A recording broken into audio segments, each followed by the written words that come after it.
حاملین قرآن کا مطلب یہ ہے کہ جو لوگ قرآن کریم کو یاد کرتے ہیں، اس کی تلاوت کرتے ہیں، اس پر عمل کرتے ہیں، اس کو سمجھتے ہیں، اس کو سمجھاتے ہیں، تو ان کا اللہ کے نزدیک کیا مقام ہے، اس کو بیان کرنا بالکل ضروری اور لازم ہے۔ تو اسی کے تعلق سے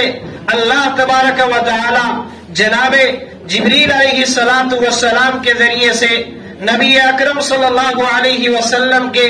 قلب اطہر پر جو پہلی وحی نازل فرماتے ہیں، اس میں فرماتے ہیں اقرأ بسم ربک الذی خلق، کہ اے جبریل آپ میرے لاڈلے اور پیارے حبیب صلی اللہ علیہ وسلم سے جا کر کہیے کہ لاڈلے سب سے پہلے علم حاصل کرنا پڑے گا، سب سے پہلے تمہیں پڑھنا پڑے گا۔ یہ ان کے ذریعے سے امت محمدیہ کو اور ساری انسانیت کو درس دیا جا رہا ہے کہ جب انسان تھوڑا سا شعور رکھتا ہے، جب بچہ تھوڑا شعور رکھنے لگ جاتا ہے، اچھے برے کی تمیز کرنے لگ جاتا ہے، پڑھنے کے قابل ہو جاتا ہے، اسے اسکول اور کالجز میں بھیجنے کے وہ قابل ہو جاتا ہے، تو آپ اس کو علم دین حاصل کرنے کے لیے بھیجو، مدارس میں بھیجو، مکاتب میں بھیجو، خانقاہوں میں بھیجو، ان درسگاہوں میں بھیجو، دین کی دانشگاہوں میں بھیجو، دین کی قیام گاہوں میں بھیجو، دین کی درسگاہوں میں بھیجو، کیونکہ سب سے پہلے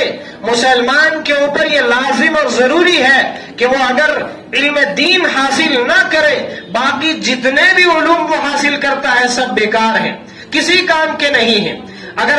آپ سب جانتے ہیں کہ جتنے بھی دنیا کے اندر علوم و فنون ہیں، جتنے بھی علم ہیں، جتنی معلومات ہیں، جتنے نصاب ہیں، جتنے سلیبس ہیں، جتنے سبجیکٹس ہیں، یہ ساری چیزیں ان سب کا منبع اور مرجع صرف اور صرف یہی ہے کہ ہمیں ملازمت مل جائے۔ ان سب کو صرف اس لیے حاصل کیا جاتا ہے۔ اکثر لوگ 99% لوگوں کی باتیں کر رہا ہوں مسلمانوں کی، کہ وہ یہ علم اس لیے حاصل کرتے ہیں کہ مجھے اس کے ذریعے سے ملازمت مل جائے، مجھے اس کے ذریعے سے نوکری مل جائے، میں اچھی سے اچھی ڈگری حاصل کروں۔ وہ اس ڈگری کو حاصل کرنے کے لیے دن رات محنت کرتا ہے، دن رات ایک کرتا ہے، بھوک اور پیاس برداشت کرتا ہے، گرمی اور سردی برداشت کرتا ہے، غریبی کو برداشت کرتا ہے، ہر چیز کو برداشت کر کے بڑی سے بڑی ڈگری حاصل کرتا ہے، اور اس ڈگری کے حصول کا مقصد صرف یہی ہوتا ہے کہ مجھے ملازمت مل جائے۔ اور کتنے سارے نوجوان بطور خاص اس وقت پورے عالم کے اندر اور بطور خاص ہندوستان کے اندر اور اس سے بھی ہٹ کر جموں کشمیر کے اندر کتنے نوجوان بڑی بڑی ڈگریاں لے کر بیٹھے ہوئے ہیں، بڑی بڑی ڈگریوں کی سرٹیفکیٹ ان کے پاس موجود ہیں، مگر انہیں کوئی نوکری نہیں مل پا رہی ہے، مگر وہ ان کے لیے کوئی ایسا راستہ نہیں ہے کہ وہ وہاں اپلائی کریں، وہ وہاں اپنا فارم لگائیں، وہ وہاں سے جاب حاصل کریں، وہ ملازمت حاصل کر سکے جو کہ اس ڈگری کا مقصد تھا۔ تو آپ سمجھیے کہ اگر یہ ڈگری اس نے حاصل کی اور اس کے بعد اسے ملازمت نہیں ملی، وہ اس کو اس کا فائدہ حاصل نہ ہوا اور اسی حالت میں وہ مر گیا، تو اس ڈگری کا کیا فائدہ ہوا؟ کیونکہ ڈگری کا مقصد اور منبع اور مرجع اور اصل یہی تھا، اس کی غرض یہی تھی کہ مجھے اس کے ذریعے سے نوکری مل جائے۔ جب اس کو نوکری نہ ملی تو وہ پریشان ہو گیا، اگر اللہ نہ کرے وہ اسی حالت میں مر جاتا ہے تو وہ اس دنیا سے کیا لے کر مرا ہے؟ قبر میں جب انسان جاتا ہے تو وہاں منکر نکیر 3 سوال کرتے ہیں، ان 3 سوالوں میں پہلا سوال یہ ہوتا ہے ما ربک، آپ کا رب کون ہے؟ آپ کا رب کون ہے؟ اسی طریقے سے سوال کیا جاتا ہے ما دینک، آپ کا دین کون سا ہے؟ آپ کا مذہب کون سا ہے؟ آپ کا ریلیجن کیا ہے؟ آپ وہ بتائیے، اس کا تعارف کروائیے۔ اگر آپ مذہب اسلام کو اپنے پاس لے کر آئے ہیں تو آپ کامیاب ہیں۔ اگر آپ من ربک کے جواب میں ربی اللہ کہتے ہیں کہ میرا رب اللہ ہے تو آپ کامیاب ہو گئے۔ اسی طریقے سے پوچھا جائے گا کہ بھائی جناب محمد الرسول اللہ صلی اللہ علیہ وسلم کے بارے میں تمہارا کیا خیال ہے؟ تم ان کے بارے میں کیا عقیدہ رکھتے تھے؟ اس کا اظہار کیجئے۔ تو میرے دوستوں آپ اس بات پر غور کیجئے، فکر کیجئے اور سوچئے کہ وہاں ایسا نہیں ہے کہ انسان کا یہی ذہن کام کر رہا ہوگا اور وہ آگے سے کہے گا، کیونکہ اس نے عربی تھوڑی بہت سیکھ رکھی ہوگی، اس نے اردو سیکھ رکھی ہوگی، اس نے کوئی بھی لینگویج سیکھ رکھی ہوگی، اور وہ جواب دے گا کہ میرا رب اللہ ہے، یا وہ عربی میں کہے گا ربی اللہ، یا دین کے بارے میں پوچھا جائے گا تو وہ کہے گا دینی الاسلام، میرا دین اسلام ہے۔ اور جب جناب نبی کریم صلی اللہ علیہ وسلم کے بارے میں سوال ہوگا تو آپ علیہ الصلوۃ والسلام کے بارے میں وہ کہے گا کہ یہ جناب محمد الرسول اللہ صلی اللہ علیہ وسلم ہے۔ ایسا نہیں ہے، ہر ایک کی زبان پر یہ جاری ہونے والا نہیں ہے، بلکہ یہ اسی کی زبان پر جاری ہوگا جس کی زبان یہاں چل رہی ہے دنیا میں، جس کی زبان اس دنیا میں رہتے ہوئے جناب محمد الرسول اللہ صلی اللہ علیہ وسلم پر درود پاک کا نذرانہ پیش کر رہی ہے، درود پاک پڑھ رہی ہے۔ درود شریف جو صلاۃ والسلام کا نام نامی اس میں گرامی آتا ہے، تو صلی اللہ علیہ وسلم جو لوگ کہتے ہیں انہی لوگوں کی زبانوں پر یہ جاری ہوگا کہ یہ تو جناب محمد الرسول اللہ صلی اللہ علیہ وسلم ہے۔ اور جو لوگ یہاں دین کا پرچم لہراتے ہیں، جو لوگ یہاں دین کی دعوت دیتے ہیں، جو دین سے متعلق سمجھتے اور سمجھاتے ہیں، دین کو پڑھتے اور پڑھاتے ہیں، دین کی ڈگریاں حاصل کرتے ہیں، تو ان کی زبانوں پر وہاں جاری ہوگا دینی الاسلام، کہ میرا دین اسلام ہے۔ اگر کوئی انسان، کوئی مسلمان، کوئی ایمان والا، کوئی صاحب ایمان ان چیزوں سے دور ہوگا تو اس کے زبان پر جواب نہیں آئے گا، وہ جواب نہیں دے پائے گا، وہ وہاں خاموشی اختیار کرے گا اور وہ کہے گا لا ادری لا ادری لا ادری، میں کچھ نہیں جانتا، مجھے کچھ پتا نہیں ہے۔ اور میں آپ کو یوں بتاؤں کہ یہ کون شخص کہہ رہا ہے لا ادری، یہ کون شخص اپنی جہالت کا اعتراف کر رہا ہے، یہ کون شخص کہہ رہا ہے کہ میرے پاس معلومات نہیں ہے، یہ وہ شخص کہہ رہا ہے کہ جو دنیا کے اندر بڑا چرم زبان تھا، اس کی زبان بڑی سلیس تھی، اس کی زبان کے اندر فصاحت اور بلاغت تھی، مگر اس کی زبان سے نکلنے والا بول دین کا نہیں تھا، اس کی زبان سے نکلنے والی دعوت دین کی نہیں تھی، اس کی زبان سے نکلنے والا کلمہ اللہ کا اور اللہ کے رسول کا نہیں تھا، وہ غیروں کا کلمہ پڑھتا تھا، وہ غیروں کی باتیں کیا کرتا تھا، وہ اسی ڈگری کی پرچار کرتا تھا، تو اس شخص کو وہاں کوئی جواب نہ بن پائے گا، تو وہ وہاں یہی کہے گا لا ادری لا ادری، میں کچھ نہیں جانتا، میں کچھ نہیں جانتا، آپ نے جو کرنا ہے سو کر گزریے، لیکن مجھے ان سوالوں کا جواب نہیں آتا ہے۔ تو حدیث مبارک میں آتا ہے کہ جب کوئی ایسا انسان جو جواب نہیں دے پائے گا تو بڑے بدنما اور بدصورت فرشتے اس کے پاس آئیں گے اور اس سے سوال کریں گے تو وہ جواب نہیں دے پائے گا، تو وہ ایک ایسا ہتھوڑا اور گرز لے کر آئیں گے پہلے ہی کہ وہ ایک ہتھوڑا اس کی چھاتی کے اوپر اس کے سینے پر ماریں گے تو وہ 70 گز زمین میں دس جائے گا، 70 گز زمین میں چلا جائے گا، پھر وہ اوپر واپس آئے گا، پھر اس کو ہتھوڑا لگے گا، پھر وہ نیچے چلا جائے گا، یہ قیامت تک اس کے ساتھ ہوتا رہے گا، یہ میدان محشر کے قائم ہونے تک اس کے ساتھ ہوتا رہے گا، یہ تکلیف اس کو لامحدود دی جائے گی، یہ لگاتار قیامت کے قائم ہونے تک اور میدان محشر کے قائم ہونے تک لگاتار اور مسلسل یہ تکلیف اسے دی جائے گی۔ کیوں دی جائے گی؟ اس لیے کہ جب دنیا میں رہا تو دنیا کی زندگی کو اپنی مرضی کے مطابق گزارتا رہا، خواہشات نفس کا پجاری رہا، اپنی خواہشات نفس کو مانتا رہا، اس پر عمل کرتا رہا، جو من میں آیا سو کرتا رہا، جب دل نے چاہا نماز پڑھ لی، جب دل نے چاہا تو جمعہ پڑھ لیا، جب دل نے چاہا تو کچھ بھی کر لیا، جب دل نے چاہا جو دل نے چاہا وہ کیا۔ یعنی ہم اللہ کی چاہت کو مد نظر نہ رکھتے تھے، رسول اللہ کی چاہت کو مد نظر نہ رکھتے تھے، قرآن احکامات کو مد نظر نہ رکھتے تھے، احادیث رسول کے فہمین کو مد نظر نہ رکھ کر زندگی گزارتے تھے، بلکہ ہم تو دل کی مانتے تھے، ہم تو اپنے دماغ والا کام کیا کرتے تھے کہ ہمارے دماغ میں یہ آ رہا ہے، ہم تو شریعت کو اپنی عقل کے پیمانے پر ماپتے تھے، مگر اب ہمیں سمجھ آ رہا ہے کہ شریعت کی ابتدا وہاں سے ہوتی ہے جہاں عقل کی انتہا ہوتی۔ یہ بات تو ہمیں آج سمجھ میں آ رہی ہے۔ تو اللہ تبارک و تعالی نے جناب نبی کریم صلی اللہ علیہ وسلم کے قلب اطہر پر یہ پہلی وحی فرمائی، اقرا بسم ربک الذی خلق، کہ میرے پیارے آپ اس بابرکت رب کے نام کے ساتھ پڑھیے، تعلیم حاصل کیجئے جس نے آپ کو پیدا فرمایا اس رب کے نام سے آپ نے اپنی تعلیم کا آغاز کرنا ہے۔ اس آیت سے ثابت یہ ہو رہا ہے، پتہ یہ چل رہا ہے کہ اگر تعلیم حاصل کرنی ہے تو علم دین حاصل کرنا ہے، علم نبوت حاصل کرنا ہے، اپنے رب کی پہچان حاصل کرانے والا علم حاصل کرنا ہے۔ اگر ہمیں دعوت دینی ہے تو وہ دعوت دینے والی ہے،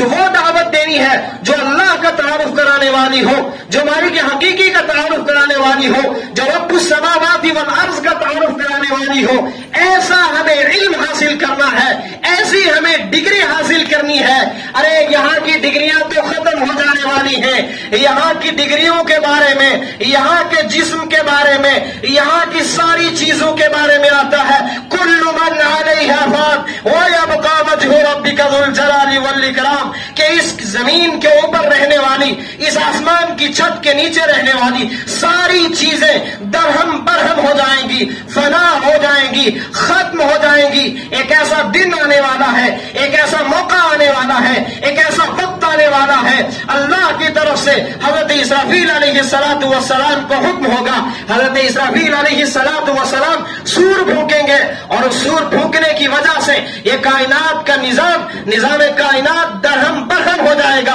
یہ پہاڑیاں جو ہمیں ہمالیہ کی بڑی بڑی پہاڑیاں نظر آتی ہیں، بڑی مضبوط ترین پہاڑیاں نظر آتی ہیں، یہ پہاڑیاں اس دن روئی کی طرح اڑ رہی ہوں گی، ریت کے ذروں کی طرح ہوا میں اڑ رہی ہوں گی۔ یہ عالم ہوگا، یہ خاشیۃ من اللہ، یہ اللہ کے ڈر کی وجہ سے ہو رہا ہوگا، یہ اس سور پھونکنے کی ڈر کی اور اس چیخ اور چلانے کے ڈر کی وجہ سے ہو رہا ہے کہ جس کو حضرت اسرافیل علیہ السلام نے پھونکا ہے، یہ اس کی وجہ سے ہو رہا ہے۔ تو دنیا کی ڈگری کی ایک انتہا ہے، اس کی انتہا ہو جانے والی ہے، مگر قرآن ایسی ڈگری ہے جو قرآن سے جڑتا ہے، جو اللہ سے جڑتا ہے، جو رسول اللہ سے جڑتا ہے، جو شریعت محمدیہ سے جڑتا ہے، جو اس علم دین سے جڑتا ہے۔ یہ ڈگری جس کے پاس ہے، اس کی ڈگری ہمیشہ یہ کہ یہ ضابطہ حیات ہے، اس کو پڑھتا ہے، اس کی تلاوت کرتا ہے، اسے حفظ کرتا ہے، اسے یاد کرتا ہے، اور اسی طرح اس پر عمل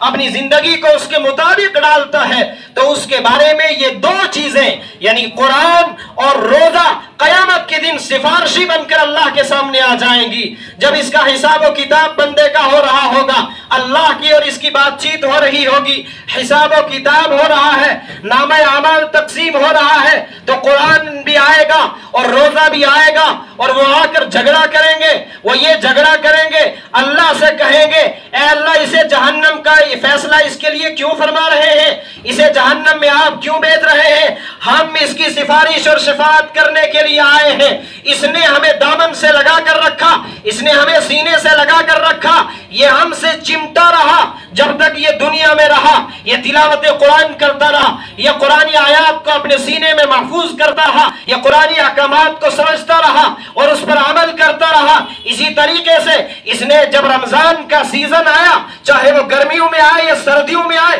چاہے وہ لمبی دنوں میں آئے یا کم دنوں میں آئے، جس بھی حالت میں روزہ آیا تو اس نے روزے کو نہیں چھوڑا، جتنی بھی مجبوری ہوتی تھی یہ روزہ رکھتا تھا، یہ روزہ نہیں چھوڑتا تھا، تو وہ دونوں قیامت کے دن آئیں گے اور اس کے بارے میں شفاعت کریں گے، سفارش کریں گے کہ اے ہمارے رب آپ اسے معاف فرما دیجئے، آپ اس کے بارے میں اپنا فیصلہ بدلیے، اگر آپ نے اس کے بارے میں جہنم کا فیصلہ کر دیا ہے تو اپنے فیصلے سے آپ رجوع فرما لیجئے، ہم یہ سفارش کرتے ہیں کہ آپ اسے جنت میں بھیج دیجئے، جنت کے بارے میں ہم سفارشی بن کر آئے ہیں۔ کیوں؟ اس لیے کہ یہ قرآن یہ ہم سے دنیا میں جڑا رہا، اس لیے آج ہم چاہتے ہیں کہ یہ جنت سے جڑ جائے، کیونکہ انتہا جنت ہے، آخری ٹھکانہ آخری مقام جنت ہے۔ اگر ہم اسے یہاں تک نہ پہنچا سکے تو ہمارا کیا فائدہ، پھر ہم سے یہ کیوں چمٹا رہا۔ اللہ سے وہ شکایت کرے گا، قرآن کہے گا اگر ایک حافظ قرآن کو، قرآن پر عمل کرنے والے کو سزا دی جائے گی، جہنم کا اس کے بارے میں فیصلہ ہوگا، تو قرآن رب سے کہے گا کہ اگر تو نے اس جسم کو جہنم کی آگ میں جلانا تھا، اگر تو نے اس جان کو جہنم کی آگ میں جلانا تھا تو مجھے اس کے سینے میں محفوظ کیوں فرمایا تھا، مجھے اس کے سینے میں تو نے پیوست کیوں فرمایا تھا، مجھے اس کے سینے میں تو نے کیوں رکھا تھا، میں تو تیرا کلام تھا، میں تو عزت والا کلام تھا، میں تو عظمت والا کلام تھا، میں تو رفعت والا کلام تھا، میں تو جلالت والا کلام تھا،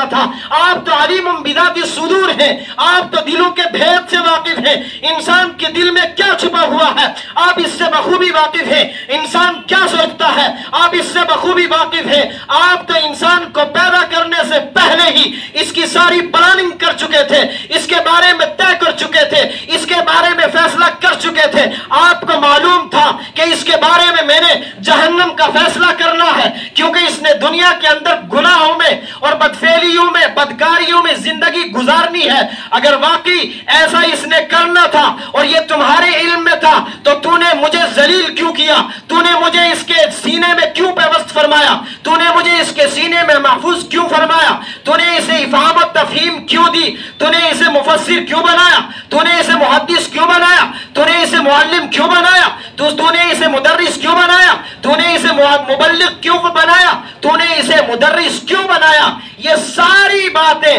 وہاں جھگڑا کرے گا قرآن رب تعالیٰ سے کہ میں تو اس کے سینے میں محفوظ تھا, میں تو اس کے سینے میں محفوظ تھا. میں اتنا عظمت اور جلالت والا کلام جس سینے میں ہوں اور اس سینے کو عذاب جہنم کا چکھنا پڑے, جہنم کی آگ میں جانا پڑے, ایسا میں برداشت نہیں کر سکتا ہوں. اس لیے آپ اپنے فیصلے سے رجوع فرمائیے, اپنے فیصلے کو بدلیے اور جہنم کے فہرست میں سے کاٹ کر اس کا نام جنتیوں کی فہرست میں اس کا نام شمار کیجیے. احادیث مبارک میں آتا ہے کہ قرآن اور روزہ یہ دونوں وہاں سفارشی بن کر آئیں گے, اللہ سے جھگڑا کریں گے, اللہ سے کہیں گے کہ آپ اسے معاف فرما دیجئے, آپ اسے جہنم سے چھٹکارا دے کر جنت کے اندر بھیج دیجئے. تو اللہ تعالیٰ اپنے فیصلے سے رجوع فرما لیں گے اور اسے جہنمیوں کی فہرست سے نکال کر جنتیوں کی فہرست میں داخل فرما دیں گے اور اسے جنت میں اعلیٰ سے اعلیٰ مقام پر بھیج دیں گے. یہ کیوں بھیج رہے ہیں؟ اس لیے کہ اس کے سینے میں قرآن تھا,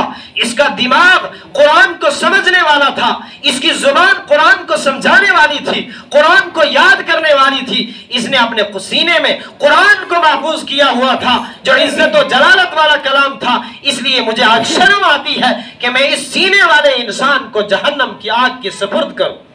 اس لیے میرے مسلمان بھائیوں, قرآن کی ڈگری جو حاصل کرتا ہے اس کے بارے میں اللہ بھی خوشخبری دیتے ہیں, اس کے بارے میں رسول اللہ بھی خوشخبری دیتے ہیں. قرآن میں اللہ تعالیٰ فرماتے ہیں اور حدیث رسول صلی اللہ علیہ وسلم میں رسول اکرم صلی اللہ علیہ وسلم فرماتے ہیں یقال لصاحب القرآن اقرا وارتق ورتل كما كنت ترتل في الدنيا فإن منزلتك عند آخر آية تقرأها, کہ جو حافظ قرآن ہوگا, حافظ قرآن سے مراد یہ نہیں ہے یہاں حدیث مبارک کے اندر جو حافظ قرآن کا لفظ اور جملہ آ رہا ہے اس سے مراد یہ نہیں کہ جو الف لام میم سے لے کر والناس تک جس کے سینے میں محفوظ ہوگا اسی کے بارے میں یہ خوشخبری ہے, اسی سے یہ وعدہ کیا جا رہا ہے, اسی کو یہ خوشخبری سنائی جا رہی ہے, اسی کے سر یہ صحرا باندھا جا رہا ہے, اسی کے سر یہ نور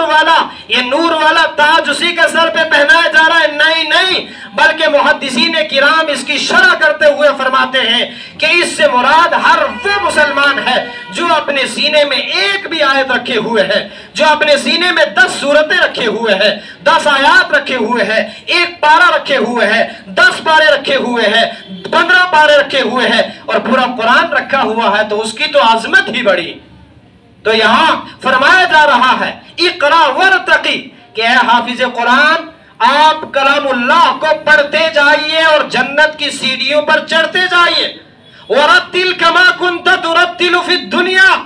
اللہ تعالیٰ فرماتے ہیں کہ آپ کو پڑھنا کس انداز میں ہے جیسے حافظ قرآن تراویح میں سناتے ہیں فٹافٹ پتہ نہیں کیا پڑھا کیا سنا, وہ اس کو خود پتہ نہیں چلتا بھائی کیا پڑھ رہا ہے. تو ایسا والا مسئلہ نہیں ہے, بلکہ جناب اللہ تبارک و تعالیٰ فرمائیں گے وَرَتِّلْ كَمَا كُنْتَ تُرَتِّلُ فِي الدُّنْيَا, کہ جیسے دنیا کے اندر بہترین انداز میں ٹھہر کر تو درسگاہ میں پڑھا کرتا تھا, اسی طریقے سے تو آہستہ آہستہ قرات کے ساتھ تجوید کے ساتھ پڑھتا جا اور جنت کی سیڑھیوں پر جنت کے درجات پر چڑھتا جا. فَإِنَّ مَنزِلَتَكَ عِنْدَ آخِرِ آیَةٍ تَقْرَؤُهَا, اللہ تعالیٰ فرمائیں گے کہ آپ کا آخری مقام اور ٹھکانہ جنت کا وہی ہوگا جہاں آپ کی والناس ہو جائے گی, جہاں آپ کی آخری آیت ہوگی. یہاں آخری آیتن تقرؤہا، یہاں جو آخری آیتن کہا جا رہا ہے، یہاں سے بھی یہ بات ثابت ہو رہی ہے